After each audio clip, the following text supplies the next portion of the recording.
New York City is the type of place where you can literally meet so many different types of people. But the thing is, it's kind of overwhelming. So how do you start making more friends here? I do have to say, New York City is the perfect place to meet friends that are different than you. But at the same time, it takes being really open-minded to start making friends with people that are totally different than you. Depending on where you moved to New York City from, you might have been around people who were pretty much just like you. They had similar interests. They probably looked like you. They're from the same area. New York City is not like that at all. Everyone is here, which I love so much about the city. To start meeting people that are different than you, you're going to have to start getting comfortable with putting yourself out there. Now, I know what you're thinking, Lauren, this is definitely easier said than done. And it is. But at the same time, you're going to have to just talk yourself into putting yourself out there and being okay with being uncomfortable at times. The first and easiest way to do this is if you do have some friends in the city, I would start trying to meet friends of friends. This is definitely going to be the easiest way to start expanding your circle. Now, some of these friends might also have some things in common with you because that's why they're friends with your friends. But honestly, in New York City, so many people are friends with people that they don't really have things in common with or that are just so different from them. And that's what I love about it. The people that I know here are all so different than me, but at the same time, like, we're good friends as well. So it doesn't really matter. This is going to be your best bet to start expanding your circle of friends. Another way is that you might have heard of the website meetup.com. Now, it does exist everywhere in the United States. Honestly, it might be worldwide. I'm not too sure on that. If somebody knows, they could definitely share it in the comments. But meetup.com is basically a website that someone like me could just start a meetup on different interests and things. So I could do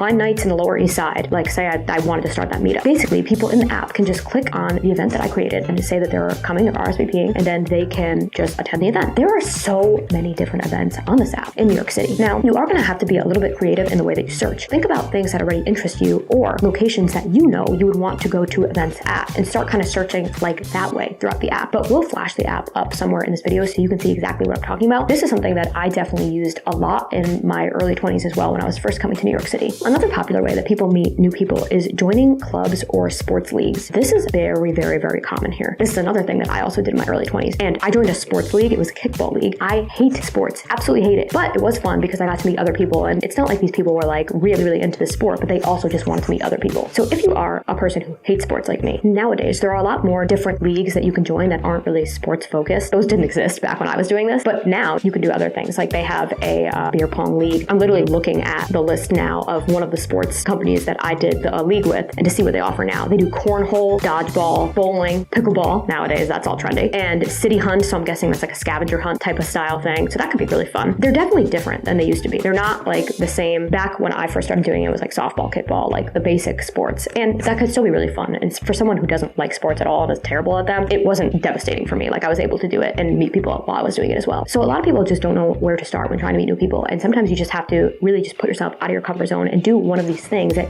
you typically wouldn't feel comfortable doing. Now, I do have to say, doing things alone here isn't really weird at all. What do I mean by alone? Going to one of these meetups alone, going to join one of these sports leagues that I was telling you about alone, even going to a bar alone in New York City is not strange in the slightest. Like people do it all the time. And honestly, I do kind of recommend you doing that from time to time because even if that's not your style at all, which I get, it puts you out of your comfort zone and makes you just so much more comfortable in your own skin. Before I lived in New York City, I don't think I would have felt comfortable going to a bar alone. I would have felt like that's so weird. Now I can sit at a bar alone for like an hour while I'm waiting for somebody that I'm meeting or a business meeting or something, and I don't even think anything of it. Like literally don't think anything of it. I just think it makes you so much more of a confident person. I highly recommend just joining one of these sports leagues alone if you don't have somebody to join with you or going to a meetup alone. I definitely think that you should feel comfortable in your own skin to just put yourself out there and start doing things alone. And I feel like more people are even attracted to being your friend if you're comfortable being alone. So another big thing is that a lot of people say that people in New York City are not friendly. It's not that people here aren't friendly. It's just that a lot of people are very focused and driven and they don't like small talk or like things interrupting their day because everyone's trying to go from point A to point B to point C to point D. You get the point. It's not that people are unfriendly. And sometimes I find myself even falling into this trap because I'm like, I just don't like small talk here and there. I don't like small talk like when I'm running errands or doing things because it just interrupts my day and it's just like, I'm just so focused. But it's not that I'm trying to be unfriendly. I would say that people here get nervous about approaching other people because they think that everyone's just really like isolated and doesn't want to meet new friends. That's not always the case. I honestly feel that people at bars in New York City are actually very, very friendly, especially compared to some other places that I've lived. And I do think that if you're at the right place at the right time, that approaching somebody new is definitely okay here. It's definitely not one of those places where you feel like you can't talk to people like when you're going out. And like I always say, don't be afraid to hang out with people that you wouldn't typically hang out with. I think putting yourself out there and starting to hang out with different types of people is how you're going to really find out your core people who are going to be there for you long term. And the results honestly might surprise you. So those are just some ways on how to be open-minded when making friends in New York City and some different ideas that you can take to start putting yourself out there. So if you guys have any ideas that I didn't cover in this video, please share them in the comments comments because, as always, I love hearing from you guys. And also, if you guys have stories about how you met some of your friends in New York City, I would love to hear those as well.